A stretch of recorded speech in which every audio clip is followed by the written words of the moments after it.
তাহলে চলো আমরা 18 দাগ দিয়ে আজকে শুরু করছি। 18 দাগ এটা খুব ইম্পর্টেন্ট অঙ্ক একটা, ভালোভাবে বুঝবে। জিনিসটা কিন্তু এত কঠিন নয়, কিন্তু অঙ্কটা পড়লে মনে হবে প্রচুর কঠিন, কিন্তু বুঝে নিলে ওই এই ছিল, ও তো পারবো। বোঝা গেল? এই যে অঙ্কগুলো আছে 18, 19, 20, এই অঙ্কগুলো একটু লেন্দি অঙ্ক, মানে অঙ্কগুলো দৈর্ঘ্যে বড় হবে, কিন্তু অঙ্কগুলো ইজি। বোঝা গেল? কিন্তু এর থেকে বড় বড় ক্যালকুলেশন কিন্তু 16, 17-তে আছে, কিন্তু আমরা করে এসেছি। বোঝা গেল কি বলেছি? চলো 18 দাগ পড়া যাক কি আছে। দেখো বলছে কোনো ব্যাংক বার্ষিক 5% হারে সরল সুদ দেয়। কত হারে সরল সুদ দেয়? তাহলে সুদের হার আমরা পেয়ে গেলাম 5%। বলছে ওই ব্যাংকে দীপু বাবু বছরের প্রথমে 15,000 টাকা জমা দিলেন। তাহলে কি বলছে? ব্যাংক একদম বছরের প্রথমে দীপু বাবু বলে একজন লোক, তিনি কি করেছে 15,000 টাকা গিয়ে ব্যাংকে জমা দিয়ে এসছে। ভালো কথা। এবারে বলছে দেওয়ার 3 মাস পরে 3,000 টাকা তুলে নিয়েছে। মানে 15,000 টাকা দিয়েছিলেন জমা, 3 মাস ব্যাংকে ছিল, 3 মাস পরে তার দরকার হয়েছে যে ছেলে অসুস্থ হয়ে গেছে, ওষুধ কিনতে হবে, পয়সা নেই, তাই আবার 3,000 টাকা সে তুলে নিয়েছে। তাহলে তার অ্যাকাউন্টে কত টাকা আছে এখন? 12,000 টাকা। এবারে তুলে নিলেন এবং টাকা তুলে নেওয়ার 3 মাস পরে, তার মানে টাকা তুলে নিয়েছে, আবার 3 মাস পরে তিনি কি করেছে, তার বেতন ঢুকেছে, তাই তিনি আবার 8,000 টাকা জমা দিয়েছে। তাহলে কত টাকা হলো আবার 3 মাস পরে? হ্যাঁ, 12 ছিল, আবার 8 অ্যাড জমা দিল, তাহলে 20,000 টাকা। এবারে বলছে ওই বছরের শেষে দীপু বাবু সুদে আসলে কত টাকা পাবে বের করতে হবে। তাহলে দেখো আমরা কতগুলো স্টেপ তৈরি হয়েছে সেইটা আগে আইডেন্টিফাই করতে হবে তোমাকে। কতগুলো এখানে স্টেপ তৈরি হয়েছে, কি হয়েছে, আমরা যদি একটা সরল লেখা দ্বারা রিপ্রেজেন্ট করি পুরো ঘটনাটাকে, তাহলে এরকম দাঁড়ায়। একটুখানি দেখে নাও, কিন্তু এটা তোমরা খাতায় আঁকবে না, মানে পরীক্ষার খাতায়, আমরা জাস্ট বোঝার জন্য এটা করছি। হলো? তাহলে এখানে কি বলছে, এই টোটালটা এখান থেকে এইটা আমরা ধরে নিলাম 1 বছর, 1 বছরের স্কেল এখান থেকে এই পর্যন্ত। বোঝা গেল? এর মধ্যে আমরা কি করেছি, তাহলে এইখানে বছরের প্রথম শুরু হচ্ছে, এইখানে আমরা কি করেছি, সে 15,000 টাকা জমা দিয়েছে। তাহলে এইখানে সে 15,000 টাকা জমা পড়ে গেল। এবারে দেখো 1 বছর সমান কত মাস? 12 মাস। এই 12 মাস লিখে দিলাম। তাহলে এবারে কি বলছে দেখো ভালো করে, না 15,000 টাকা জমা দেওয়ার 3 মাস পরে, আমি ধরে নিচ্ছি এইখানে গিয়ে 3 মাস হচ্ছে, তাহলে এই পর্যন্ত কত মাস? 3 মাস। তাহলে 3 মাস পরে গিয়ে সে কি বলছে, 3,000 টাকা তুলে নিয়েছে। তাহলে 3,000 টাকা তুলে নিলে মাইনাস হবে তো, তাহলে 15,000 মাইনাস 3,000, তাহলে তার অ্যাকাউন্টে আছে কত এখন? 12,000। হলো? ক্লিয়ার? এবারে কি বলছে, এই যে টাকা তুলে নিয়েছে তার আবার 3 মাস পরে গিয়ে, ধরো এই জায়গায়, তাহলে এখান থেকে আবার এটা 3 মাস, তাই তো? তাহলে 3 মাস পরে গিয়ে কি করেছে, সে 8,000 টাকা জমা দিয়েছে। তাহলে তার ছিল কত ব্যাংকের অ্যাকাউন্টে? 12,000। তাহলে সে দিয়েছে কত আবার? 8,000। তাহলে হয়ে গেল কত? 20,000। হলো? তাহলে এই টাকাটা আর তো কিছু করেনি, তাহলে বাকি আছে এখনো কত মাস? 6 মাস। তাহলে বছরের শেষে মানে এইখানে এসে সে কত টাকা সুদ পাবে, মানে সুদ আসল মিলে কত টাকা। তাহলে আসল লাস্ট পর্যন্ত তো 20,000 থাকলো, আর সুদটা কত পাবে সেইটা তোমাকে হিসেব করতে হবে। বোঝা গেল? এবারে দেখো ভালো করে একটু ভেবে দেখবে। তাহলে এইখান থেকে এই পর্যন্ত আসল কত ছিল? 15,000। সময় কত? সুদের হার কত? 5%। দেখো প্রথম লাইনেই বলা ছিল অঙ্কে সুদের হার 5%। তাহলে এইখান থেকে এই পর্যন্ত সুদ কাউন্ট করতে পারবো, তাহলে কাউন্ট করে নেবো আমরা, সুদ পেয়ে গেলাম, থেকে গেল। আবার দেখো এইখান থেকে এই পর্যন্ত সময় কত, কত কত টাকা খেটেছে এই পর্যন্ত, এইখান থেকে এই পর্যন্ত 12,000 টাকা, সুদের হার কত? 5%। তাহলে সুদ বের করতে পারবো, বেরিয়ে গেল।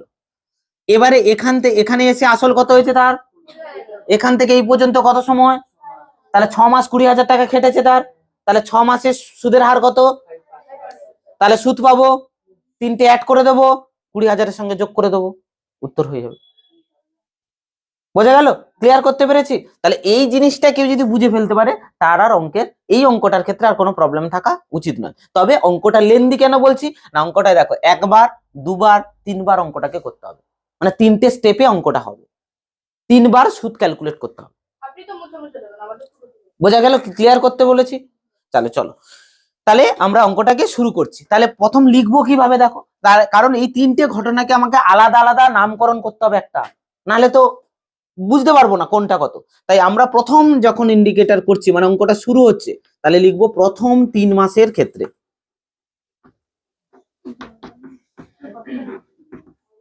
দেখো, তাহলে প্রথম আমরা লিখলাম কি, প্রথম 3 মাস, এই প্রথম 3 মাসের জন্য ক্যালকুলেট করছি। হলো, তাহলে প্রথম 3 মাসের ক্ষেত্রে আসল কত, তাহলে আসল পি সমান 15,000। দেখে নাও, দেখে নেবে, কিন্তু কোথাও ভুল হলে বলবে আমাকে। হলো, আচ্ছা, সুদের হার একই ছিল সবার, তাহলে সুদের হার আমাকে বলে দিয়েছে কত, আর সমান 5%। আচ্ছা, সময় কত,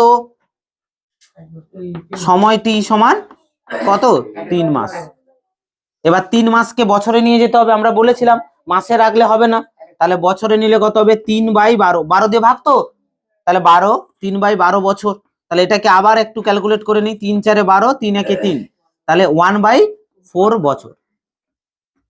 হলো, তাহলে এইটাকে এবার বসিয়ে দেবো সূত্রে আমাদের, তাহলে সুদ আই ইকুয়ালস টু, সুদ আই ইকুয়ালস টু কি সূত্র ছিল আমাদের, পি আর টি বা টি আর যে কোনো একটা, আচ্ছা আর টি বলছো, আর টি লিখলাম বাই 100। হলো, চলো বসিয়ে দিই, পি মানে কত, এই যে বড় মতো বাই দিয়ে দিলাম একটা, এবার লিখতে থাকবো। পি মানে কত, 15,000, তাহলে 15,000 লিখলাম। আর মানে কত, 5% মানে 5, তাই তো। আর টি মানে কত, তাহলে উপরে 1 নিচে 4, আর নিচে এমনি ছিল কত, 100।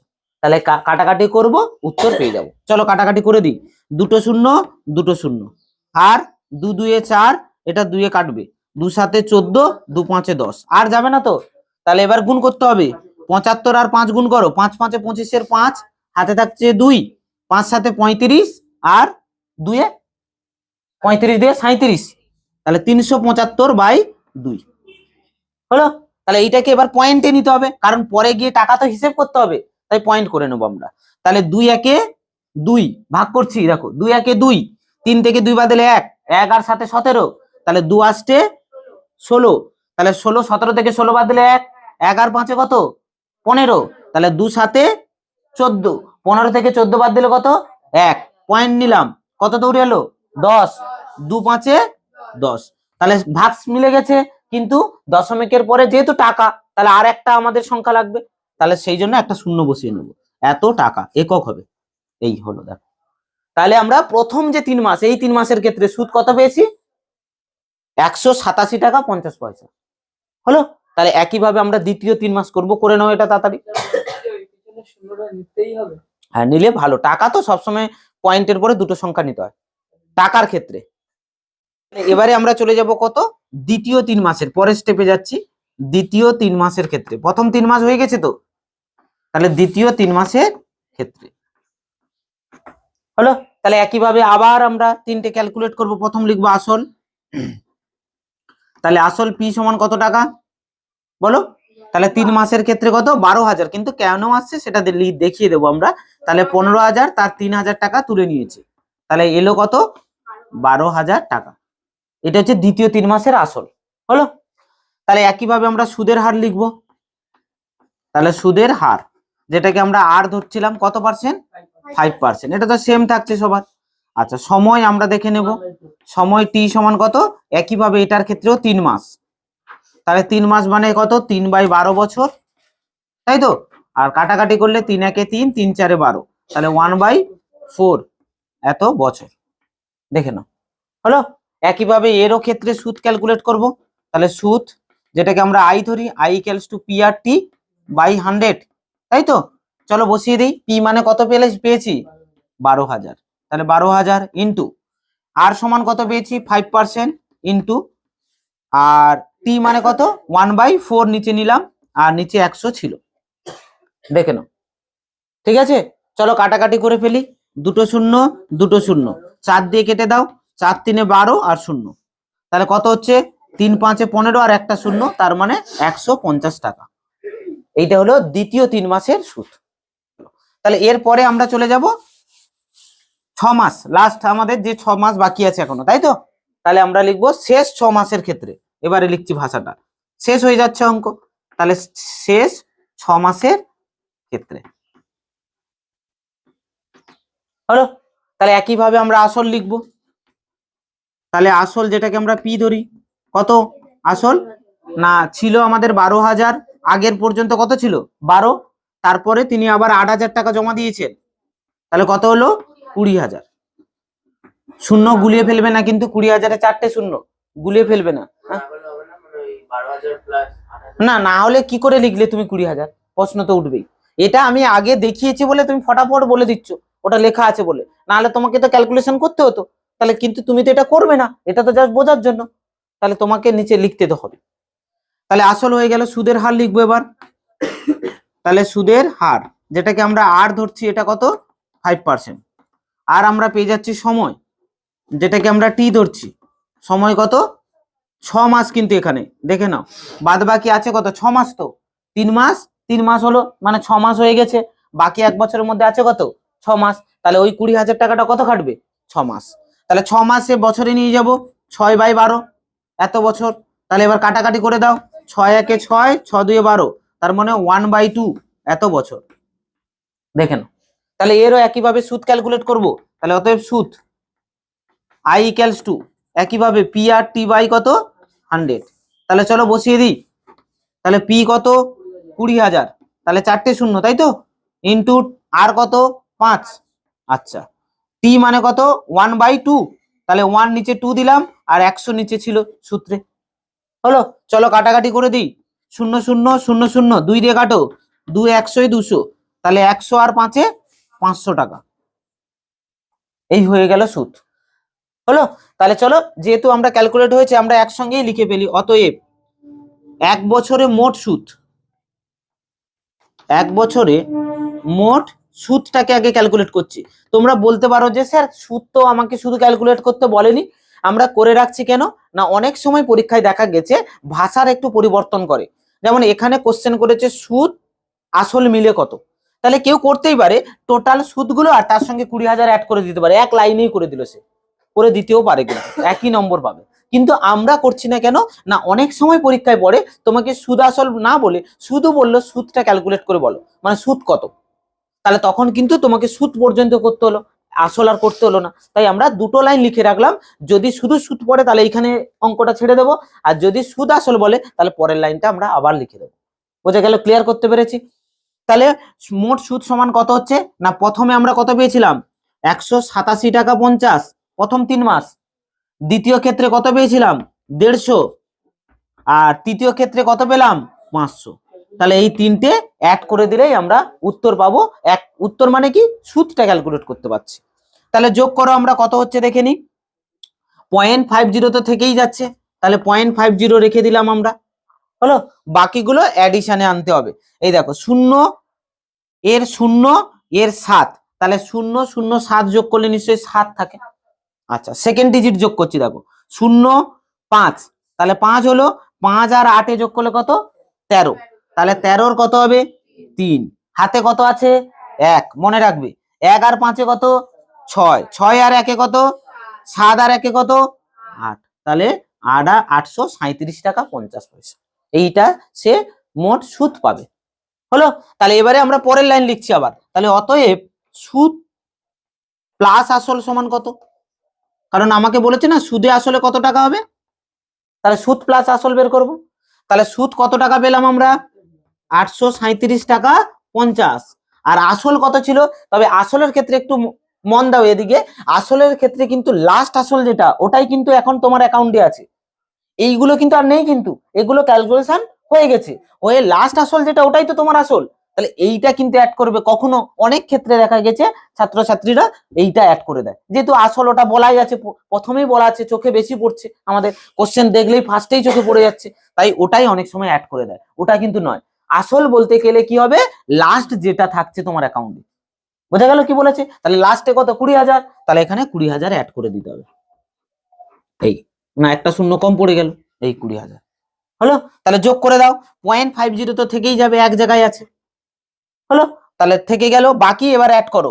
দেখো এখানে দেখে না, এই তিনটে সংখ্যা আর এদিকে দেখো তিনটেই শূন্য আছে, তাহলে অ্যাডিশন করলে কি হবে? শূন্যের সঙ্গে যা যোগ করি তাই তো, তাহলে ওটা পুরো বসে যাবে। তার মানে 837 বসে গেল। আর দেখো এখানে দুটো ডিজিট আছে, এখানে তো নেই আর, তাহলে ওই দুটো বসে যাবে, তাহলে 20। তাহলে 20,837 টাকা 50 পয়সা তার টোটাল টাকা হবে। এই টাকাটা সুদে আসলে মিলে সে পাবে, আর এটাই হবে উত্তর আমাদের। বোঝা গেল? ক্লিয়ার করতে পেরেছি? এরপরে আমরা 19-এর দাগে যাব। তাহলে 19-এর দাগের অঙ্কটা আবার খুব ভালো অঙ্ক একটা, আমাদের লাইফের সঙ্গে অনেকটা জড়িয়ে। এই যে তোমরা পড়াশোনা করছো, পড়াশোনা করে যদি ধরো চাকরি বাকরি পেয়ে গেলে, বিশাল বড় একটা বাড়ি বানালে, এবার বাড়ি ভাড়া দেবে, ইনকাম করবে সেখান থেকে। যে তুমি ধরো উপরের তলায় থাকলে আর নিচের তলায় ভাড়াই দিলে, তাহলে সেই রকম অঙ্ক এবার ক্যালকুলেশন আছে। কত টাকা ভাড়া পাবে, কি পাবে, সব আমরা ক্যালকুলেশন করে বলতে পারবো। তাহলে 19-এর দাগে যাই, কি বলছে দেখি, অঙ্কটা পড়ি। বলছে রহমত চাচা একটি বাড়ি তৈরি করার জন্য বার্ষিক 12% সরল সুদের হারে 24,000 নয়, 2,40,000, ঠিক আছে, 2,40,000 টাকা ব্যাংক থেকে ধার নেন। ভালো করে দেখো আবার কি বলছে, ভালো করে আর একবার লাইনটাকে পড়া যাক, মাঝখানে আমরা ব্রেক করেছি। বলছে রহমত চাচা একটা বাড়ি তৈরি করার জন্য বার্ষিক 12% সরল সুদের হারে 2,40,000 টাকা ব্যাংক থেকে ধার নিয়েছেন। মানে কি না, তার কাছে অত টাকা নেই বাড়িটা তৈরি করার জন্য, তিনি তাই কি করেছে না, ব্যাংক থেকে ধার নিয়েছেন, লোন নিয়েছেন। কত টাকা? 2,40,000 টাকা। সুদের হার কত? 12%। চলো ভালো কথা, নিয়েছে। এবারে বলছে ধার নেওয়ার 1 বছর পর তিনি বাড়িটি প্রতি মাসে 5,200 টাকায় ভাড়া দেন। কি বলছে, যে তিনি বাড়ি তৈরি করা হয়ে গেছে, তৈরি হওয়ার পরে 1 বছর লেগেছে তার, মোটামুটি তৈরি করে সবকিছু করতে, কমপ্লিট করতে, করার পরে তিনি কি করেছে, ওই বাড়িটা ভাড়ায় দিয়েছেন। এবং ভাড়ায় কিভাবে দিয়েছেন, সেই শর্তে যে প্রতি মাসে তিনি 5,200 টাকা ওখান থেকে ভাড়া পাবেন। বোঝা গেল? এবারে বলছে ধার নেওয়ার কত বছর পরে তিনি বাড়ি ভাড়ার আয় থেকে ব্যাংকের টাকা সুদ সহ পরিশোধ করবেন। ভালো করে বুঝবে এই লাইনটা, কি বলছে না, তিনি যে টাকাটা ধার নিয়েছেন, সেই ধার নেওয়ার, দেখো আমাকে কত দিনের জন্য ধার নিয়েছে বলেনি কিন্তু, বা কত বছরের জন্য ধার নিয়েছেও বলেননি। তাহলে সেইটা তোমাকে বের করতে হবে, যে কত বছর পরে গিয়ে বাড়ি ভাড়া টাকা দিয়ে পুরো টাকাটা ব্যাংকে শোধ করে দিতে পারবে। তিনি আর নিজে কোনো টাকা দেবেন না, ওই বাড়ি ভাড়া যে মাসে মাসে টাকা উঠছে, ওখান থেকে পুরো যে লোনটা নিয়েছিলেন বা ধারটা নিয়েছিলেন, ওই টাকাটা পুরো শোধ করতে পারবেন। বোঝা গেল কি বলেছে? তার মানে যদি আমরা এটাকে একটু গ্রাফিক্যালি সাজানোর চেষ্টা করি, মানে একটুখানি সুন্দর করে বোঝার চেষ্টা করি, তাহলে কি বলছে না, আমরা সাপোজ এই একটা পয়েন্ট ধরলাম, এই পয়েন্টে সে টাকা ধার নিয়েছে ব্যাংক থেকে, তাহলে টাকা ধার নিয়েছেন এই পয়েন্টে এসে, হলো। তাহলে এখান থেকে আমি সাপোজ ধরে নিচ্ছি, জানি না কত দূর, এরকম একটা পয়েন্টে গিয়ে সে কি করবে না, এই টাকাটা শোধ হয়ে যাবে, পুরো টাকা শোধ হবে সুদ সহ। বোঝা গেল?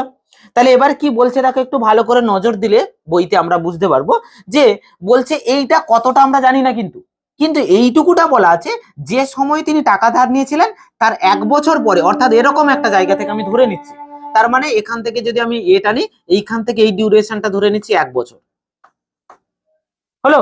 এই 1 বছর পরে গিয়ে এই পয়েন্টে এসে তিনি কি করেছে, বাড়ি ভাড়া দিয়েছে, বাড়ি ভাড়া দেন, দিয়েছেন, বড় ওয়ার্ড আর লিখছি না, তাহলে বাড়ি ভাড়া দিয়েছেন, হলো, দেন এই পয়েন্ট এসে, তাহলে এখান থেকে এই পর্যন্ত তার বাড়ি ভাড়া ক্যালকুলেট হয়েছে, আর এখান থেকে এই পর্যন্ত তার কি ক্যালকুলেট হয়েছে, সুদ ক্যালকুলেট হয়েছে। তাহলে কি হয়েছে না, ঠিক এই পজিশনটাই এসে কি হয়েছে তার, না বাড়ি ভাড়া থেকে যে টাকাটা পেয়েছে, বাড়ি ভাড়ার টাকা, আর কি হয়েছে না, ব্যাংকে যে টাকা নিয়েছিলেন তার সুদ আর আসল, এই দুটো কি হয়েছে, সমান হয়েছে নিশ্চয়ই, নাহলে শোধ হবে কি করে, তাই তো নাকি? এটুকুটা ক্লিয়ার হয়েছে তো? তার মানে এই পয়েন্টে এসে গিয়ে তার কি হচ্ছে না, তিনি যে টাকাটা সুদ ক্যালকুলেট হয়েছে আর আসল ছিল 2,40,000, এইটা মিলে যে মোট টাকাটা হয়েছে ব্যাংকে, আর এইখান থেকে এই পর্যন্ত তার যে বাড়ি ভাড়া ক্যালকুলেট হচ্ছে, দুটো সমান হতে হবে, নাহলে তার ওই টাকা দিয়ে কখনো শোধ হবে না তো। তাহলে শোধ হয়েছে মানে কি, দুটো সমান, এইটুকুটা তো ক্লিয়ার হলো। তাহলে দেখো এই দুটোর কোনোটারই সময় আমি জানি না, তাহলে আমরা ছোটবেলা থেকে শিখে এসেছি যে সময় যদি কিছুই নাই জানি, তাহলে আমাদের একটা জানার নিয়ম আছে।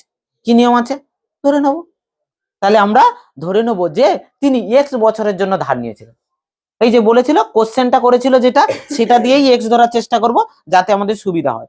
আমাকে বলেছিল দেখো ধার নেওয়ার কত বছর পরে তিনি বাড়ি ভাড়া, তাহলে ধার নেওয়া মানে কি এই পয়েন্ট থেকে, তাহলে আমি ধরে নিচ্ছি এইখান থেকে এই পর্যন্ত পুরো যে সময়টা আছে, এইটা ধরে নিচ্ছি এক্স বছর টাইম লেগেছে তার, হলো। তাহলে এক্স বছরের সুদ ক্যালকুলেট হবে তার, আসল তো আসল তো ছিলই 2,40,000। হ্যাঁ বলো বাবা। হ্যাঁ কিন্তু 1 বছর পরে গিয়ে বাড়ি ভাড়া দিয়েছেন, কিন্তু কোশ্চেন আমাকে বলেছে যে এই ধার নেওয়ার কত বছর পরে গিয়ে শোধ হবে। তাহলে আমরা এই ধার নেওয়া থেকে শোধ হওয়া পর্যন্ত এই যে টাইমটা, এটা ধরে নিচ্ছি এক্স বছর, জানি না তো কত। তাহলে একটা চলরাশি দিয়ে আমরা ধরে নিলাম কি এক্স বছর হলো। তাহলে এবারে দেখো, তাহলে এক্স বছরের সুদ ক্যালকুলেট হবে। আর আসল কত আছে আমার কাছে? 2,40,000। তাহলে 2,40,000 আর সুদ যেটা ক্যালকুলেট হবে অ্যাড হয়ে যাবে, ওই টাকাটা তাকে পুরো শোধ দিতে হবে। হলো। এবারে আমরা দেখে নেবো বাড়ি ভাড়া থেকে কত টাকা আসছে না, ভালো করে দেখো। তাহলে বাড়ি ভাড়া কত দিনের কত বছরের জন্য সে পাচ্ছে সেটা আগে ক্যালকুলেট করব। কত বছর না, টোটাল যদি এক্স বছর হয় তাহলে বাড়ি ভাড়া x-1 বছর, কারণ 1 বছর তো তার তৈরি করতে চলে গেছে। তাহলে বাড়ি ভাড়া সে কত বছরে পেয়েছে? x-1 বছরে। হলো। তাহলে এই x-1 বছরের টোটাল বাড়ি ভাড়া কত পেয়েছে সেটা বের করব, করে শর্তানুসারে দুটো সমান করে দেবো, উত্তর হয়ে যাবে। বোঝাতে পারলাম? চলো অঙ্ক স্টার্ট করি তাহলে। তাহলে চলো এবারে আমরা অঙ্ক স্টার্ট করব। তাহলে প্রথমে আমাদের কাজ কি হবে? ধরার কাজটা ধরে নিতে হবে প্রথমে একেবারে, মানে যা করার কাজ মারামুরোর কাজ আগে মেরে নিতে হবে। তাই দেখবে প্রথম দিনের ক্লাসে ভালো করে মনে রাখবে, যেদিন ধরো তোমরা মাধ্যমিক দিয়ে যদি অন্য স্কুলে যাও, প্রথম দিনে যখন স্যার আসেন দেখবে প্রচুর জন্য একটা রাগা রাগা ভাব, একটা বিশাল মনে হবে যেন এ স্যার বিশাল বাজে স্যার, একদম কথা টথা বলে না মনে হবে আর কি তোমার। কেন বলো তো? কারণ প্রথম দিনের ইমেজ সবাই ধরে রাখার চেষ্টা করে, যাতে প্রথম দিনেই যেন ছাত্রছাত্রীরা একেবারে একদম মানে বাজেভাবে না নিয়ে নেয়। নিয়ে নিলে কি হবে? তোমাকে আর মানবে না। তাই প্রথমে মুড একদম গরম গরম রাখতে হবে, যাতে সায়ন বুঝেই নেয় এই স্যার বেশ সুবিধার নয়। ঠিক আছে? এবারে পরে পরে একটু একটু লুজ পাবে তুমি দড়ি, তাই না? তারপরে আস্তে আস্তে তুমি যখন আরো মিশবে 1 বছর 2 বছর, তারপরে গিয়ে দেখা যাবে ওই স্যার তোমার কাছে সহজ হয়ে গেছে, তাই না? কিন্তু প্রথম দিনেই যদি সহজ হয়ে যায় তাহলে সমস্যা হবে। তাই যা ধরার কাজ আগে ধরে নিতে হবে, নিয়ে আমরা কাজ চালাবো। বোঝা গেল? চলো তাহলে প্রথমে কি লিখবো? ধরি। ধরি দিয়ে স্টার্ট। ঠিক আছে? আর ভালো সাধু ভাষায় ধরি লাম লিখতে পারো, তা আমরা লাম কেটে ধরিতেই থাকছি, আমরা চলতি ভাষাতেই থাকি। ঠিক আছে? তাহলে কি ধরে নিলাম? যে আমরা ধরে নিলাম কে বাবু ছিল না, রহমত চাচা। তাহলে আমরা লিখবো ধরি রহমত চাচা, রহমত চাচা ধার নেওয়ার, ধার নেওয়ার, বই পড়ে পড়ে লিখবে, তাহলে দেখবে তোমাদের লিখতে কিন্তু সুবিধা হবে। বইয়ের কোশ্চেন থেকেই আমরা লিখছি কিন্তু। দেখো, ধার নেওয়ার এক্স বছর, এক্স বছর পর, পরে বলেছে এক্স বছর পরে বাড়ি ভাড়ার আয় থেকে, বাড়ি ভাড়ার আয় থেকে ব্যাংকের টাকা, ব্যাংকের টাকা সুদসহ, সুদসহ পরিশোধ, পরিশোধ কি হবে? পরিশোধ করবে। এই দেখে নাও। তাহলে আমরা প্রথমেই ধরে নিলাম কি, যে আমরা ধরে নিলাম যে রহমত চাচা যে টাকাটা ধার নিয়েছেন ব্যাংক থেকে, সেই টাকাটা এক্স বছর পরে গিয়ে কি হবে না, বাড়ি ভাড়ার আয় থেকে পুরো সুদসহ সব টাকা শোধ হয়ে যাবে। বোঝা গেল? ক্লিয়ার? তাহলে আমরা এক এক করে এবার লিখতে থাকবো। প্রথমে কি লিখবো? তাহলে আসল। এবারে আমরা সুদ ক্যালকুলেট করছি। আসল পি সমান কত টাকা না, 2,40,000। 2,40,000 মানে 4টে শূন্য তো, তাহলে এত টাকা হলো। সুদের হার লিখে ফেলবো, সুদের হার আর সমান কত? 12%। তাহলে 12% নিলাম। আচ্ছা, সময় টি সমান কত হবে তাহলে? এক্স। তাহলে এক্স বছর। এই তো অঙ্ক তো শিখে গেছো তোমরা, হলো। তাহলে অতএব এখান থেকে সুদ ক্যালকুলেট করব। তাহলে সুদ যেটাকে আমরা আই ধরছি, তার সূত্র কি ছিল? পিটিআর বা পিআরটি, যা খুশি লিখতে পারো, বাই 100। চলো বসিয়ে দিই। তাহলে পি মানে কত? 2,40,000। শূন্য কিন্তু গুলিয়ে দিও না, বড় বাইটা দিয়ে নিলাম আগে থেকে। আচ্ছা, টি মানে কত? এক্স। আর মানে কত? 12। আর নিচে কত? 100। হলো? 100 না 100? ও দুটো একই। আচ্ছা চলো, তাহলে দুটো শূন্য কেটে দিলাম, এই কেটে দিলাম। হলো? তাহলে এবার গুণ করতে হবে। চলো গুণ করে দিই। 12 দিয়ে গুণ করে দেবো কতকে? 24 কে। তাহলে গুণ করি, 12 4 কত? 48-এর 8, হাতে 4 4, তাই তো? তাহলে 12 দিয়ে 24 আর 4 28, তাহলে 28। আর কটা শূন্য বাকি আছে? দুটো, তাহলে দুটো শূন্য দিলাম। আর এক্স গুণ করতে বাকি আছে, তাহলে এক্স দিয়ে দিলাম, এত টাকা। তাহলে 28,800 টাকা, এইটা পেলাম সুদ। হলো? তাহলে এইবারে আমাকে ব্যাংকে যখন টাকা জমা দিতে যাব, সুদ ছেড়ে টাকা জমা নেবে না আসল সঙ্গে নিয়ে নেবে? সুদ সহ তো, তার মানে সুদ আর আসল যোগ করতে হবে। তাহলে অতএব এখানে লিখবো সুদ প্লাস আসল। হলো? তাহলে সুদ কত পেয়েছি? 288,000x। হলো? এটা সুদ। আর এর সঙ্গে আসল কত? 2,40,000, এত টাকা। এই যোগ হয়ে গেল এত টাকা। এই টাকাটা তাকে মোট জমা দিতে হবে। এবারে বলে দিই শোনো, একটুখানি লেখা স্টপ করে একটুখানি দেখো ভালো করে। এই দুটো কিন্তু কেউ অ্যাড করে দিও না। এইটা যদি অ্যাড করে দাও খুব দুঃখ পাবো, বুঝতে পারলে বাবা? এটা মনে রাখবে, এটা চলরাশি এর সঙ্গে গুণ আছে, তাই এই রাশিমালা আর এই রাশিমালা সেম নয়। কারণ এটা হচ্ছে কনস্ট্যান্ট পথ, একদম ধ্রুবক পথ, যেখানে কোনো চলরাশি নেই এর সঙ্গে, এর সঙ্গে কিন্তু চলরাশি আছে। তাই এই পথটা আর এই পথটা সম্পূর্ণ আলাদা পথ। তাই এই দুটোর মধ্যে কোনোভাবে যোগ করা সম্ভব নয়, আলাদাভাবেই থেকে যাবে। বোঝা গেল? ক্লিয়ার করতে পেরেছি? তাই ভুল করেও কেউ এই দুটো যোগ করে দিও না। হ্যাঁ, কমন নিতে পারি আমরা, কিন্তু নেব না। বেকার খাটবো কেন? পরে গিয়ে আবার সেই গুণ করতে হবে। যা আছে থাক, পড়ে থাক। যদি নিতেই হয় পরে গিয়ে নেবো। মনে রাখবে সবসময় অঙ্কের ক্ষেত্রে কিছু কিছু কাজ আমরা ফেলেই রাখবো। যদি করতেই হয় লাস্টে গিয়ে করবো, ফার্স্টে কেন করবো? তুমি ধরো দেখা যাচ্ছে খেতে বসেছো, তুমি দেখছোই যে ধরো মাছ আমাকে কাঁটা ছাড়িয়ে খেতেই হবে, কষ্টের কাজ। তাহলে যদি দেখা যায় মাছের অব্লিগেশন কিছু একটা আছে, তোমার ক্ষেত্রে মনে হচ্ছে মাছ কাঁটা ছাড়িয়ে খাওয়া খুব মুশকিল করে কাজ আমার ক্ষেত্রে। এবার তুমি জানো না, মেনু চার্ট তোমার কাছে নেই, তুমি জানোই না এর পরে কিছু আছে কিনা, যাতে মাছ না খেয়েও ওটা খেতে পারবো আমি। এবার যদি কিছু না থাকে, মাছও বাদ দিয়ে দিলে আর কিছু নেই, তখন তুমি ফেঁসে যাবে। তাই তুমি মাছটাও নিলে, কিন্তু তুমি কি অপেক্ষা করছো কি পিছনের জন্য? সেই যদি খেতেই হয় তাহলে কিছু না পেলে লাস্টে গিয়ে খাবো। কিন্তু দেখা গেলে আগে খেতে গিয়ে আর গলায় একটা কাঁটা বেঁধেই গেল, তখন পরে মাংস ফাংস সব আছে আর খেতে পারলেন না, কেন? গলায় কাঁটা আটকে গেছে। তাই কিছু কিছু ক্ষেত্রে ওটা পরে করতে হবে। যখন দেখা যাচ্ছে হাতের পাঁচ শেষ, মানে নেই, কিছুই নেই আর খেতেই হবে ওটা, তখন খাবো, কষ্ট হলেও খাবো, লাস্টে কাঁটা বাদ দিয়ে বাড়ি চলে যাবো। বুঝতে পারলে বাবা? তাই কিছু কিছু কাজ আমরা করবোই না, কিছুই করবো না, থাক পড়ে। সেই যদি করতে হয় এখন করবো কেন, পরে গিয়ে করবো। বোঝা গেল? যদি করতে না হয় তখন তো বেঁচে যাবো। বুঝতে পারলে বাবা?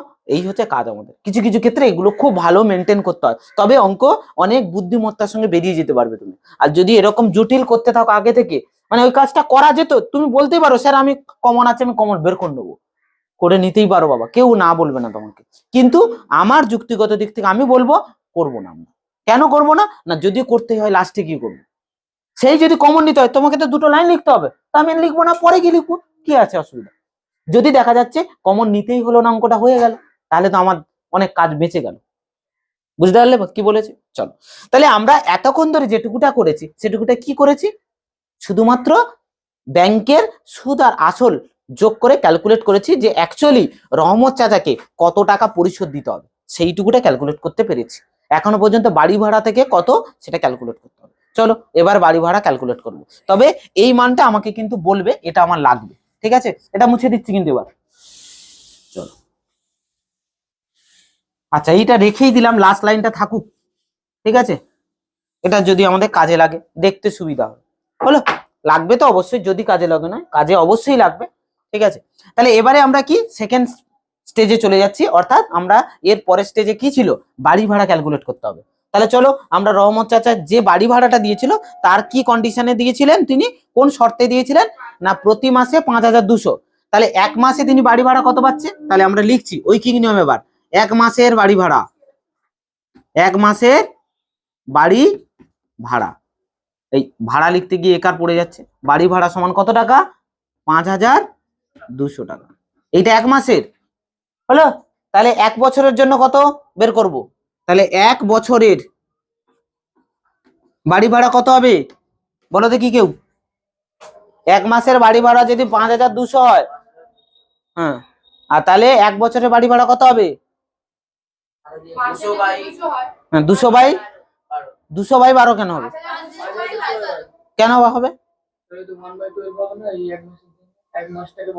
মানে মানে ভালো করে একটুখানি ভেবে দেখো। তার মানে শেষ করতে দাও আমার কথা। তার মানে তোমরা বলতে চাইছো যেটা, সেটা হচ্ছে কি তোমার বাড়ি আমি ভাড়া নিলাম, এক মাসে যদি 5,200 টাকা দিই, তাহলে বছরের শেষে গিয়ে 5,200 কে 12 দিয়ে ভাগ করে টাকা দেবো। মানে বাড়বে না কমবে? তোমরা যে হিসাবে যাচ্ছ কোম্পানি তাড়াতাড়ি ফুটে যাবে, লক আউট হয়ে যাবে। মানে তোমার বাবা যদি তোমাকে বাড়ি বিশাল বড় বাড়ি করে আর বিজনেসে নামিয়ে দেয়, যে তুমি বাড়ি ভাড়া দিয়ে তুমি ভাড়াগুলো তুলে তুমি তোমার মতো দিন চালাবে, তাহলে দুদিন বাদে ওই বাড়ি বিক্রি হয়ে যাবে। তোমরা যে হিসাব নিকেশ চালাবে, আর যারা থাকবে প্রচুর লাকি মানুষ। হ্যাঁ তাহলে আমরা কি করব না, এক মাসের যদি 5,200 হয়, এক বছর সমান কত মাস? তাহলে তাকে 12 বার টাকা দিতে হবে। তো প্রতি মাসে তো 5,200 দিচ্ছে, তাহলে আমি যদি ভাড়ায় থাকি প্রতি মাসে 5,200 করে দিচ্ছি, ক মাস দিতে হবে আমাকে? তাহলে 12 দিয়ে গুণ হবে, ভাগ কেন হবে? বাড়ছে তো। তাহলে কত হবে? 5,200 ইন্টু কত? 12। তাহলে গুণটা করে দিই, তাতে সুবিধা পাবো আমরা। তাহলে কত হবে? দুটো জিরো থেকে গেল, 12 দিয়ে গুণ করলে 12 দিয়ে 24 4 হাতে 2, 12 5 60 আর 2 62, অর্থাৎ কত হলো? 62,400 এত টাকা হলো। ক্লিয়ার? তবে এখানে ছোট্ট করে নোট ডাউন করে রাখবে, এই যে এক বছর এইটা কেন করলাম আমরা 12 গুণ, না এখানে ছোট্ট করে লিখে রাখবে, যদিও পরীক্ষার খাতায় লিখতে যেও না। পরীক্ষার খাতায় রাফের কাজ কোনোদিন বাম পাশে হয় না, কিন্তু এক বছর সমান 12 মাস, তাই 12 দিয়ে গুণ করেছি। কারণ কিছুদিন বাদে, অর্থাৎ মাস 2 3 4 বাদে যখন এই অঙ্কটা দেখা হবে, হঠাৎ করে বলবে এক বছর এক তো একই আছে, এটাতে আর কনসেন্ট্রেশন হচ্ছে না, এক তো একই আছে, হঠাৎ করে 12 কেন গুণ হলো? এইটাই হয়ে যাবে তখন কোন বানেগা করোড়পতি কোটি টাকার প্রশ্ন, যেখানে কোনো কিন্তু লাইফ লাইন নেই। ঠিক আছে? মাথা চুলকে চুলকে 2-5টা চুলও উঠে যেতে পারে, দেওয়ার পরে লজ্জার খাতিরে স্যারকে এসেও জিজ্ঞাসা করতে পারবে না, যে স্যারকে জিজ্ঞাসা করলেই স্যার ঝাড় দেবে, হ্যাঁ যখন বলছিলাম তখন এখানে লিখে রাখুনি কেন, এরকম বলবে। মনে মনে দুঃখ কষ্ট পেয়ে চেপে রেখে দেবে, ও থাক মনে রেখে দেবো, লাস্টে কনক্লুশনে আসবে এটাই, ও থাক, ও 12 দিয়ে গুণ হবে, উত্তর তো মিলে গেছে, তার মানে ওটা হবে। ঠিক আছে? এবারে তোমার কনফিডেন্সে কি এলো? ও মনে রেখে দেবো। ঠিক আছে? এবার পরীক্ষায় পড়েছে, পরীক্ষায় ডাটা চেঞ্জ করে দেবে কোনো কিছু একটা। ঠিক আছে? তোমার এবার ভাববে 5,200 তো গুণ ছিল, ঠিক আছে, কিন্তু এখানে তো 5,200 আসছে না, ওর সঙ্গে কার সঙ্গে তাহলে 12টা গুণ করবো? ঠিক আছে? এরকম চুলকে টুলকে উপরের দিকে তাকিয়ে সিলিং ফ্যানের গুনে টুনে কপাক খাচ্ছে গুনতে হবে তখন, মানে গুনে টুনে উদ্ধার আর করা যাবে না কোনোভাবে, খুব মুশকিল কর কাজ হয়ে যাবে। বুঝতে পারলে বাবা? তাই একটু নোট ডাউন করে রাখো ছোট ছোট করে, যাতে কোনো সময় বোঝা যায়। তাহলে এক বছরের জন্য বেরিয়ে গেল, কিন্তু বাড়ি ভাড়া কত বছরের জন্য সেটা দিয়েছে? x-1। তাহলে x-1 বছরের বাড়ি ভাড়া দেখে নাও। বছরের বাড়ি ভাড়া কত হবে? না 6 2 4 3 দুটো শূন্য ইন্টু x-1, তাই তো নাকি? দেখো এক বছরে যা হবে x-1 বছরে কি হবে, ওইটা গুণ হয়ে যাবে, তাহলে এত টাকা। এবারে এটাকে গুণ করে নেবো আমরা, কত হবে? x এর সঙ্গে গুণ করলে 62,400 ইন্টু এক্স, আর -1 এর সঙ্গে গুণ করলে ওটাই আসে 62,400। দেখো তো ঠিক লিখেছি তো? এত টাকা একবার দেখে নেবে কিন্তু। ঠিক আছে? চলো তাহলে আমরা পরের দিকে যাই এবার। অর্থাৎ কি করব, এই বাড়ি ভাড়া আর এই ছিল ব্যাংকের সুদ আসল, তাহলে দুটোকে কি করব? সমান করে দেব। কারণ এত বুদ্ধিমান লোক, তিনি কোনো টাকা আর করেনি, বলেছে এই টাকা দিয়ে একে শোধ করে দেবো, বাড়ি ভাড়া যা পাবো ওখান থেকেই শোধ করব, বাড়ি আমার নিজের হয়ে গেল, কোনো ধার থাকলো না, টাকা সব ব্যাংকে শোধ হয়ে গেল, আর আমার বাড়িও আমার হয়ে গেল। তাহলে দেখো লাভই লাভ। পরের দিকে এই অঙ্ক শিখে নিলে পরে বিজনেস করতে পারবে। হ্যাঁ, যে তুমি ব্যাংক থেকে লোন নিলে, বাড়ি তৈরি করলে, ভাড়া দিয়ে দিলে, ওই টাকায় শোধ করে দিলে, দিলে তোমার কিছুদিন বাদে তোমার বাড়ি তোমার হয়ে গেল, দিয়ে ওদেরকে বের করে দেবে। ঠিক আছে? টাকা শোধ মানে আর কি হবে। তাহলে চলো, তাহলে এবারে আমরা কি লিখছি? অতএব শর্তানুসারে। তাহলে শর্তানুসারে কি করব? দুটোকে সমান করব, কারণ ওই টাকা দিয়ে শোধ করেছেন তিনি।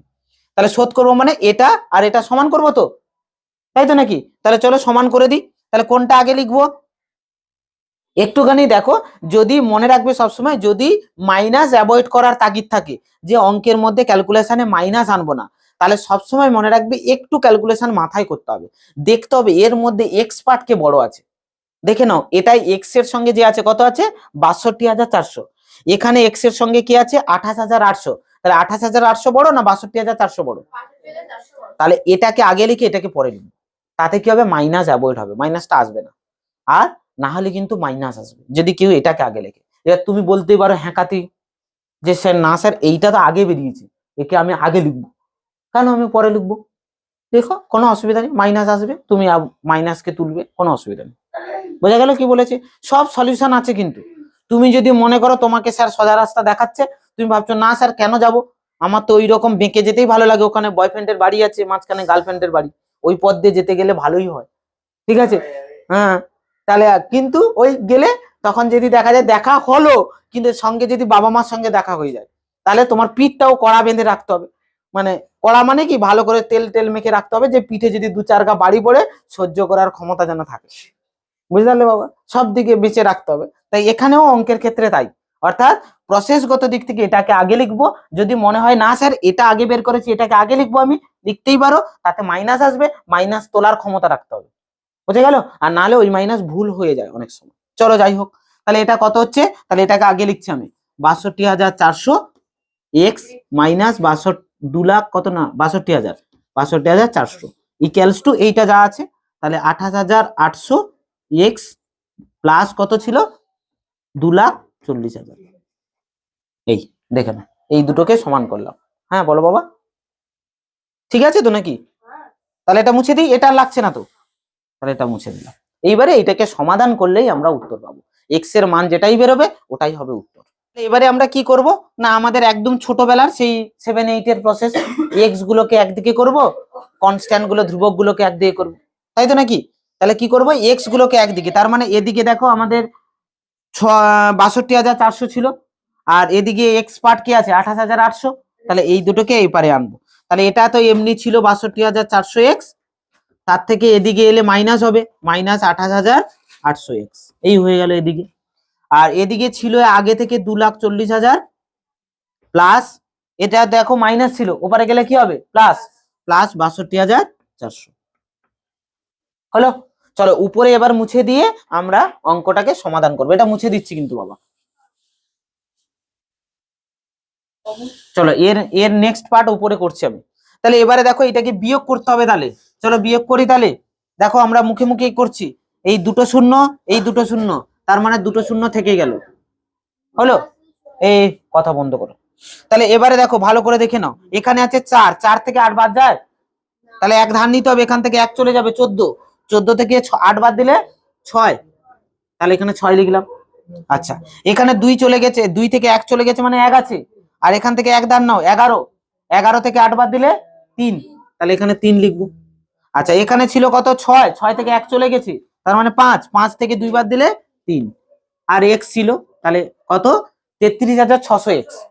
আর এদিকে যোগ করব আমরা, এদিকে দেখো ৪টে শূন্য আছে, এদিকে ৪টে নিয়ে নাও, তাহলে ২,৪০০ বসে যাবে এমনি, ২,৪০০ হলো।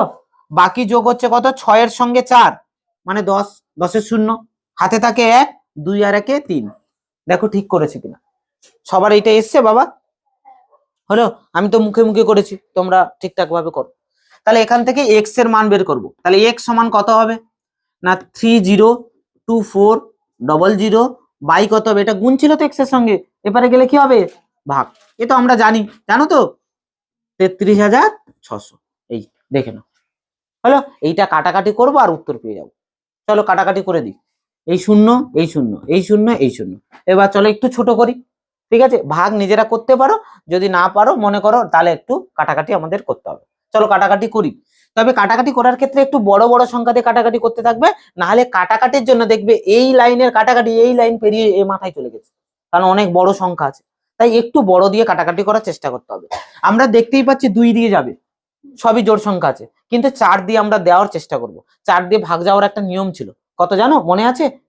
৪ দিয়ে ভাগ যাওয়ার নিয়ম হচ্ছে যত বড় সংখ্যা হোক না কেন, তার শেষ দুটো সংখ্যা যদি ৪ দিয়ে ভাগ যায়, অথবা শেষ দুটো সংখ্যা যদি শূন্য হয়, তাহলে সেই সংখ্যাটা 4 দিয়ে ভাগ যাবে। বুঝতে পারলে না? অনেকগুলো কথা বলে দিয়েছি একসঙ্গে, প্রবলেম হলো মাথায় ঢুকতে? দুটো শর্ত চাপিয়েছি বাবা, বেশি চাপাইনি। দুটো শর্ত কি কি বললাম? যে যত বড় সংখ্যা হোক তার লাস্ট দুটো ডিজিট মানে সংখ্যা এইটা যদি 4 দিয়ে যায়, তার মানে দেখো এটা 24 আছে, তাহলে 4 6 24, 4 দিয়ে ভাগ গেল তো, তাহলে এই সংখ্যাটা 4 দিয়ে অবশ্যই যাবে। তুমি ভাগ করে দেখো, অবশ্যই যাবে। হলো? আর অথবা কি বললাম, যা শেষ দুটো যে ডিজিট যদি শূন্য হয়ে যায় তাহলেও কিন্তু ভাগ যাবে। যেমন 1200, 1400, 1600, এই সব সংখ্যা তুমি দেখবে 4 দিয়ে ভাগ যাবে। বোঝা গেল? চলো, তাহলে 4 দিয়ে যাবে। এটা তো 36 আছে, তার মানে এটাও 4 দিয়ে যাবে। তাহলে 4 দিয়ে দিই। 4 7 28, 28 কত? এই 4 8 32 হচ্ছে তো, 7 দিয়ে কেন দিলাম? 4 8 32, তাহলে 33 থেকে 32 বাদ দিলে 1, 11 6 16, তাহলে 4 4 16 84, তাহলে এটা 4 দিয়ে দাও। 4 7 28, 22, তাই তো? 22 মানে 4 5 20, 4 6 24, তাহলে আবার 4 যায় নাকি দেখো? এটা তো যাবেই, 4 2 8, 4 1 4, এটা যাচ্ছে 4 1 4, আর 4 4 14 4 56 তো, তাহলে চলো 4 দিয়ে দেবো আবার। 4 2 8, 4 1 4, এটা 4 দিয়ে দাও। 4 1 4, 35 হয়ে গেল, তাই তো? 4 8 32, 35 থেকে 32 বাদ দিলে 3 36, 4 9 36। এবারে আমরা দেখতেই পাচ্ছি এর সঙ্গে 9 গুণ করলে চলে আসবে। 9 গুণ করলে 21 এর সঙ্গে 9 গুণ করো, চলে আসবে। দেখো 9 পেয়ে গেছি তো, লাস্ট ডিজিট 1 আর ওখানে বলছে 9, তাহলে একবার 9 দিয়ে গুণ করে দেখে নেবো আমরা কি আসছে, মিলছে কিনা। 9 1 9, 9 2 18, তার মানে পুরো মিলে গেছে। তাহলে 21 9, তার মানে এক্স এর মান কত পেলাম? 9। একক কি ছিল? বছর। এক্সটা বছরে ধরেছিলাম না, তাহলে অতএব 9 বছর পরে গিয়ে তার বাড়ি ভাড়ার টাকা পুরো শোধ হয়ে যাবে। এটাই হবে উত্তর। তাহলে উত্তরটা লিখবে, যেখানে ধরেছিলাম যে ভাষাটা ছিল পুরোটা, এক্স এর জায়গায় শুধু 9 বসিয়ে দেবে, দিলে উত্তর হয়ে যাবে। 20 দাগে দিয়ে আজকের অঙ্ক শেষ করব, তাই তাড়াতাড়ি করো। 20 দাগটা দেখে নি আমরা কি বলছে। বলছে, হ্যাঁ, বলছে রথিন বাবু তার দুটি মেয়ের প্রত্যেকের জন্য ব্যাংকে এমন ভাবে টাকা জমা রাখেন যাতে প্রত্যেক মেয়ের বয়স যখন 18 বছর হবে তখন প্রত্যেক মেয়ে 1,20,000 টাকা করে পাবে। ভালো করে বোঝো, কথা বন্ধ করো, ভালো করে বোঝো কি বলছে। বলছে রথিন বাবু খুব বুদ্ধিমান লোক। কি বুদ্ধিমান লোক? কেন বলছি আমরা বুদ্ধিমান লোক? তার 2 মেয়ে আছে, যে মেয়ে দুজনের বয়স হচ্ছে আলাদা আলাদা। নিশ্চয়ই মেয়ে দুটো যমজ নয়, আলাদা আলাদা বয়স, যেটা পরের লাইনে বলা আছে। ঠিক আছে, বড় ছোট আছে, কিন্তু এমন ভাবেই উনি টাকা ক্যালকুলেশন করে জমা রেখেছেন যাতে পরে গিয়ে গন্ডগোল না পাকায়। অর্থাৎ যা তাদের বয়স যখনই 18 বছর বয়স হবে, তারা প্রত্যেকেই 1,20,000 টাকাই পাবে, কেউ বেশি পাবে না, কম পাবে না, তাতে গন্ডগোল হবে না। না হলে কি হবে, বড় বোন যদি 2 লাখ টাকা পায় আর ছোট বোন দেখা যাবে বেশি পাচ্ছে 2,10,000, তাহলে দুজন মারামারি লেগে যাবে, কারণ তুমি ওকে 10,000 টাকা বেশি দিলে। বোঝা গেল? তাই বাবা একদম পুঙ্খানুপুঙ্খ হিসেব করে এমন ভাবে টাকা জমা রেখেছে যাতে দুজনেরই যখন 18 বছর বয়স হবে দুজন সমান টাকা পাবে, 1,20,000। এবারে বলছে পরের কন্ডিশনে, পরের লাইনে চাও, ব্যাংকের বার্ষিক সরল সুদের হার 10% এবং মেয়েদের বর্তমান বয়স মানে যেখানে টাকা জমা রাখছে যেই বয়সে গিয়ে, সেই বয়সটা বলছে 13 বছর বয়স আর 8 বছর বয়স। অর্থাৎ বড় মেয়ের বয়স 13 বছর আর ছোট মেয়ের বয়স 8 বছর। এইটুকুটা তো বলতেই পারি, যার বয়স বেশি সে বড় আর যার বয়স কম সে ছোট মেয়ে, তাই তো নাকি? এইটুকুটা তো বলতেই পারি আমরা, না লেখা থাকলেও। তাহলে তিনি বলছে, তাহলে তিনি প্রত্যেক মেয়ের জন্য ব্যাংকে কত টাকা জমা রেখেছেন ওইটাই বের করতে হবে, যে তিনি বড় মেয়ের জন্য কত টাকা তাহলে জমা রেখেছেন, ছোট মেয়ের জন্য কত টাকা জমা রেখেছেন। ক্লিয়ার? চলো তাহলে আমরা করব কিভাবে, জানি না কত টাকা জমা, ধরে নেব, এই সহজ কাজ আমাদের। তাহলে চলো, তাহলে প্রথমে আমরা লিখবো কি, যে ধরি কে বাবু? রথিন বাবু। তাহলে চলো, তাহলে রথিন বাবু বড় মেয়ের জন্য, এই আসতে, বড় মেয়ের জন্য জমা রেখেছিলেন কত টাকা? x টাকা। আচ্ছা, সমান চিহ্ন একটা দিয়ে দিতে পারি, খুব ভালো লাগবে দেখতে। ঠিক আছে, তাহলে রথিন বাবু বড় মেয়ের জন্য রেখেছিলেন কত টাকা? x টাকা। এবং আর একটা ধরতে হবে, তাই এবং জুড়ে নিলাম। এবং রথিন বাবু ছোট মেয়ের জন্য জমা রেখেছিলেন কত টাকা? y টাকা। দেখো আর কিছু সমস্যা থাকলো আমাদের? তাহলে আমরা দুটো ধরে নিলাম যে রথিন বাবু বড় মেয়ের জন্য জমা রেখেছিলেন x টাকা আর ছোট মেয়ের জন্য জমা রেখেছিলেন কত y টাকা। বোঝা গেল? ক্লিয়ার হয়েছে? আচ্ছা চলো এবারে আমরা কি করব, দুটো ক্ষেত্রে হিসাব নিকেশ চালাতে হবে। তাহলে প্রথমে আমরা ইন্ডিকেট করছি কার, বড় মেয়ের ক্ষেত্রে, বড় মেয়ের ক্ষেত্রে। তাহলে বড় মেয়ের ক্ষেত্রে এবার হিসেব করব। তাহলে কি কি, প্রথমে লিখবো আসল। তাহলে আসল পি সমান কত টাকা, না x টাকা, কারণ বড় মেয়ের জন্য x টাকাই জমা রেখেছিলেন, তাই তো? আচ্ছা সুদের হার কত, সুদের হার দুজনেরই সেম, তাই তো? আর সমান কত, 10%। আচ্ছা এবারে লিখবো সময়, কত দিনের জন্য তার টাকাটা জমা ছিল ব্যাংকে, টি সমান। এইখানের ক্ষেত্রে একটু নজর দেবে সবাই, এদিকে তাকাবে। তাহলে সময় টি সমান কত লিখবো আমরা, না দেখো যখন বয়স 18 হবে তখন তুলবে, আর এখন বড় মেয়ের বয়স কত 13, তাহলে মাঝখানে কত বছর খাটছে, তাহলে 18 মাইনাস 13, তার মানে কত 5 বছর। এটুকুটাতে জানি 18 থেকে 13 বিয়োগ সহজেই করতে পারবো, তাহলে 5 বছর হলো। তাহলে এবারে আমরা সুদ ক্যালকুলেট করব, অতএব সুদ। তাহলে সুদ আমরা আই ধরি, আই ইকুয়ালস টু কি ছিল, সূত্র কি ছিল আমাদের, পি আর টি বাই 100। চলো বসিয়ে দেই, পি মানে কত এক্স, টি আর মানে কত 10, টি মানে কত 5, বাই কত 100 হলো। চলো কাটাকাটি করব তো, করে দিই, এখানে কাটাকাটি করে দিলেই হবে, 0 0 5 একে 5, 5 2 10। তাহলে উপরে কিছু নেই মানে এক্স আছে শুধু, এক্স এর সঙ্গে 1 গুণ করলে তো এক্সই, আর নিচে 2 আছে, তাহলে এক্স বাই 2 টাকা হলো। ক্লিয়ার? এবারে আমরা চলে যাব এখান থেকে শর্তানুসারে। কি শর্তানুসারে, না শর্তানুসারে আমাকে বলেছে, দেখো ভালো করে একটুখানি অঙ্কটা পড়বে, যে তিনি বড় মেয়ের জন্য যে টাকা জমা রেখেছিলেন সেইটা যখন তুলবে, তিনি কি শুধু আসল তুলবে না সুদ তুলবে শুধু, না সব দুটোই তুলবে, তাহলে দুটো তুলবে। সেই দুটো মিলিয়ে কত টাকা হচ্ছে, 1,20,000। প্রত্যেক মেয়ের জন্য 1,20,000 তো, তাহলে বড় মেয়েও 1,20,000 পাবে। তাহলে চলো আমরা যোগ করি সুদ আর আসল। সুদ কত এক্স বাই 2, আসল কত, তাহলে সমান হয়ে যাবে কত 1,20,000। দেখো বুঝতে পেরেছো কিনা, আসল অ্যাড হবে না, আসল ছিল এক্স আর সুদ পেয়েছে এক্স বাই 2, তাহলে সুদ আসল হলো কত, সুদ প্লাস আসল, আর সেটা সমান হচ্ছে কার 1,20,000 সঙ্গে। বোঝা গেল? চলো এটাকে সমাধান করলে উত্তর পেয়ে যাবো, এত সহজ অঙ্ক।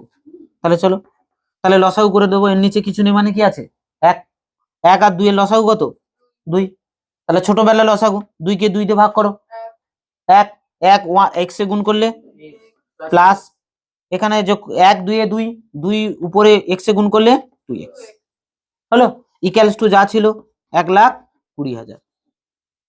দেখে নাও ঠিক লিখছি কিনা। আচ্ছা চলো, যেহেতু সমাধানটা ছোট আমি পরের লাইনগুলো এখানে করছি, হলো। হ্যাঁ কোনাকুনি গুণ করবো, তবে সঙ্গে এটা অ্যাড করব। আচ্ছা এর নিচে কিছু নেই মানে কি আছে 1, তাহলে এখানে দেখো x আর 2x যোগ করলে কত হবে 3x, একটা x আর দুটো x যোগ করলে কত হবে 3x, 1 এ গুণ করলে কত হবে 3x। আচ্ছা 2 আর 12 গুণ করলে কত হবে 24, আর কটা শূন্য ছিল, পিঠে 4টে বসে যাবে, হলো। না টাকা হবে না, সমান চিহ্ন আছে, একক দিতে যেও না বাবা, সমান চিহ্নের বোথ সাইডে একক থাকে, কেটে যায় তো সেম একক। তাহলে x ইকুয়ালস টু কত হবে, 3 গুণ ছিল তো, তাহলে উপরে গেলে কি হবে বাই কত হবে, তাহলে 3 হলো। চলো কাটাকাটি করে দিই, 3 আসতে 24, আর পিঠে কটা শূন্য 4টে, তাহলে অ্যাকচুয়ালি এলো কত 80,000 টাকা। তাহলে একজনের উত্তর পেয়েছি। তাহলে বড় মেয়ের জন্য কত টাকা জমা রেখেছিলেন 80,000 টাকা জমা রেখেছে, যেটা 18 বছর বয়সে গিয়ে 1,20,000 হচ্ছে। তাহলে এবারে আমরা চলে যাব কোথায়, ছোট মেয়ের ক্ষেত্রে, দেখে নাও। তাহলে ছোট মেয়ের ক্ষেত্রে, তাহলে ছোট মেয়ের ক্ষেত্রে একইভাবে আমরা লিখবো সব। তাহলে প্রথমে লিখবো আসল, আস্তে কথা বন্ধ করো, আসল পি সমান কত টাকা ওয়াই টাকা, তাহলে ওয়াই লিখলাম। আচ্ছা সুদের হার, তাহলে সুদের হার যেটা ছিল আমাদের আর সমান 10%, তাহলে 10%। আচ্ছা সময় টি সমান কত, না 18 বছরে গিয়ে তুলছে ছোট মেয়ে, বয়স এখন 8, তার মানে 10 বছর, বিয়োগ করলে 18 থেকে 8 বিয়োগ করলে কত 10 বছর। তাহলে এখান থেকে সুদ ক্যালকুলেট করব, তাহলে সুদ যেটাকে আমরা আই ধরছি, সূত্র কি পি আর টি বাই 100 হলো। তাহলে পি মানে কত ওয়াই, আর মানে 10, টি মানে 10, নিচে কত দুটো জুড়ো দুটো জুড়ো দুটো কেটে গেল, তাহলে কত হলো ওয়াই টাকা হলো। তাহলে এখানেও একইভাবে শর্তানুসারে লিখবো। তাহলে শর্তানুসারে দেখো এখানে সুদ কত ওয়াই, আসল কত ওয়াই, দুটো যোগ করলে কত হবে বলেছে 1,20,000, চারটে শূন্য তাই তো। তাহলে এখান থেকে ওয়াই আর ওয়াই যোগ করলে কত হবে 2y সমান 1,20,000। তাহলে এখান থেকে ওয়াই সমান কত হবে না 1,20,000 বাই 2, তাহলে 2 6 12 আর চারটে শূন্য পিঠে চেপে যাবে, এই এত টাকা, তাহলে 60,000 টাকা। তাহলে ছোট মেয়ের জন্য কত টাকা জমা রেখেছিলেন 60,000। এই হয়ে গেল আমাদের অঙ্ক। দেখো 20টা অঙ্ক আমরা কমপ্লিট করলাম, অর্থাৎ আমাদের চ্যাপ্টার বড় কোশ্চেনের দিক থেকে 5 নম্বরের কোশ্চেনের দিকে কমপ্লিট হলো। ঠিক আছে, মানে আমাদের সরল সুদ কষার যে চ্যাপ্টার, সেই চ্যাপ্টার বড় কোশ্চেনের ক্ষেত্রে কমপ্লিট হয়ে গেল। এবারে আমরা পরের দিন যেটা করব পরের ক্লাসে, সেটা হচ্ছে শর্ট কোশ্চেন গুলো করতে হবে আমাদের। এমসিকিউ তোমরা করে আসবে বাড়ি থেকে সবাই, শূন্য স্থান আছে দেখবে কিছু, সত্য মিথ্যা আছে কিছু, ঠিক আছে, এগুলো সব করবে এবং সঙ্গে 2 নম্বরের কোশ্চেন আছে কিছু। ঠিক আছে, এইগুলো পুরো পরের দিন কিন্তু করে এসো সবাই।